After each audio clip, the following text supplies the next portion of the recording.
Recently, an online prostitute went viral for sleeping with 100 men in 14 hours.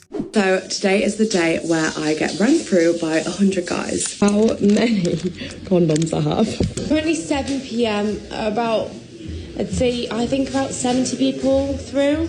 This is what the room is looking like, not in the best state.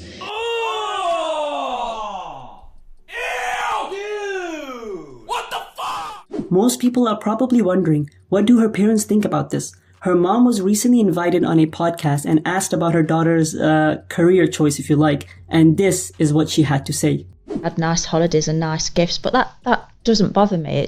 She's happy, so I'm happy because she's happy. If she wasn't happy, but she's happy, she's safe, making lots of money. According to the mom, as long as her daughter is happy and safe, meaning no harm is being caused, then there's no issue. Her daughter is not doing anything wrong.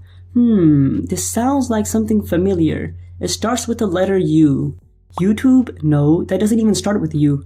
Utah? No. Unicorn? Ukulele? Universe? Utopia? Ukraine? Hello, Biden. UPS? I have a package for you. The answer was utilitarianism. Utilitarianism is a liberal consequentialist moral philosophy that's predicated on desirability. Utilitarianism can be broken into two theories. You have the theory of good and the theory of right. According to Jeremy Bentham, the father of utilitarianism, happiness is the only thing that is good, and pain is the only thing that is bad. The right action is the one that does the greatest good for the greatest number. Basically, the objective is to maximize pleasure and minimize pain. Bentham specifically says that humans are governed by two sovereign masters. You have the Lord of pain and the Lord of pleasure. Yeah, boy. This reminds me of an ayah in the Quran where Allah says, أَفَرَأَيْتَ مَنِ اتَّخَذَ إِلَهَةُ هَوَى. Have you seen him who takes his own desires as his God? Utilitarianism is inherently hedonistic because its core principle is to maximize the only good, which is happiness. So this leaves us with an important question, which is how do we measure happiness? Bentham says that individual happiness can be measured in 6 ways, which includes intensity, duration, certainty, remoteness, fecundity, and purity. The problem with these measurements are pretty easy to spot. When it comes to measuring the intensity of a pain or pleasure, it seems quite subjective.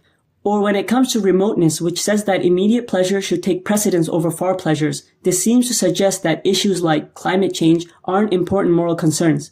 An ethic that is focused on maximizing pleasure can face many challenges, especially when it comes to situations like the gang rape problem. Many philosophers argue that utilitarianism can in theory justify gang rape if it leads to greater overall happiness.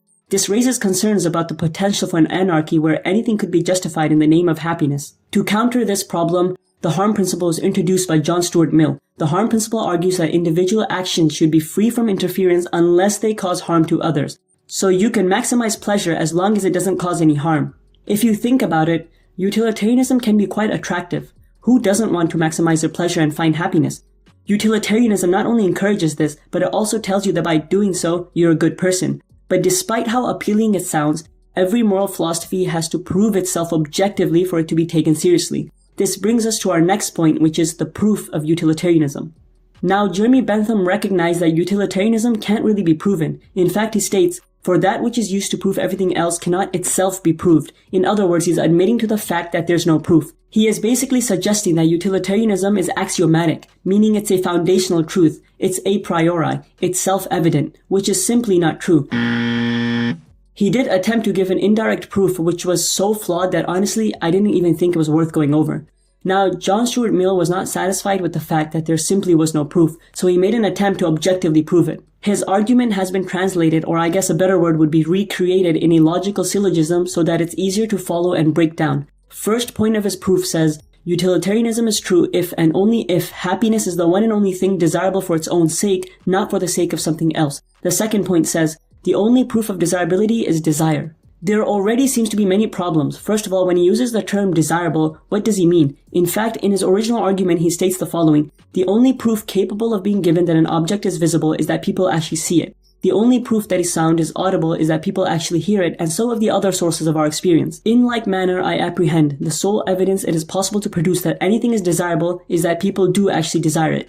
So he's using an analogy saying that for something to be visible, it has to be seen, and for something to be audible, it has to be heard. So therefore, the only proof that something is desirable is that people actually desire it. But the problem here is that For something to be visible means it's capable of being seen, and for something to be audible means it's capable of being heard. But desirable does not mean capable of being desired. Rather, it means ought to be desired, worthy of being desired, or deserving to be desired. For example, when we say that the woman is desirable, or the woman may say that the man is desirable, they don't mean that the person is capable of being desired. I mean, anyone can be capable of being desired regardless of how ugly they are. Eventually someone will desire them, hopefully, inshallah.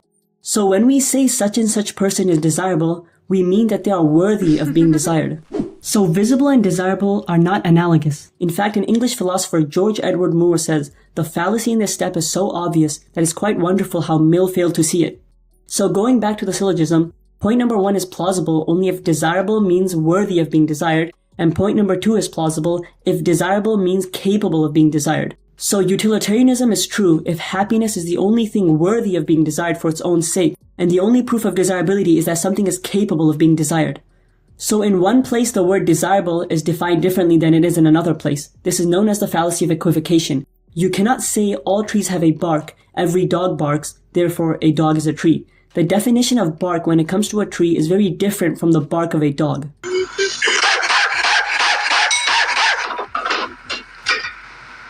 Another major problem is that for argument's sake, if we agree that happiness is the only thing worthy of being desired, this still doesn't mean utilitarianism is true.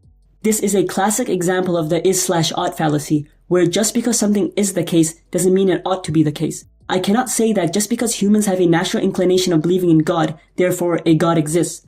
Looking at point number 2 again, the only proof of desirability is desire. This doesn't even make any sense. What do you mean by the only proof of desirability is desire? This is not a proof, it's an assertion. You cannot say the only proof of God is my belief in God. This would be circular reasoning. Already we have caught 3 major mistakes in only 2 points. In fact, when we look at points 3 to 7, it's all the same. It's very clear that Mill constantly falls into the is/ought fallacy. He keeps saying that humans seem to psychologically desire happiness, so therefore happiness should be desired. You can't prove an ethical truth from a psychological reality. Honestly, I don't even think there's any point in continuing this critique because of how bad the proof is. Maybe this is why Bentham didn't even bother trying to prove it. To make things even worse, maximizing total happiness was not meant for colonial subjects. Mill worked as an official for the East India Company, and his father, James Mill, was a historian of British India.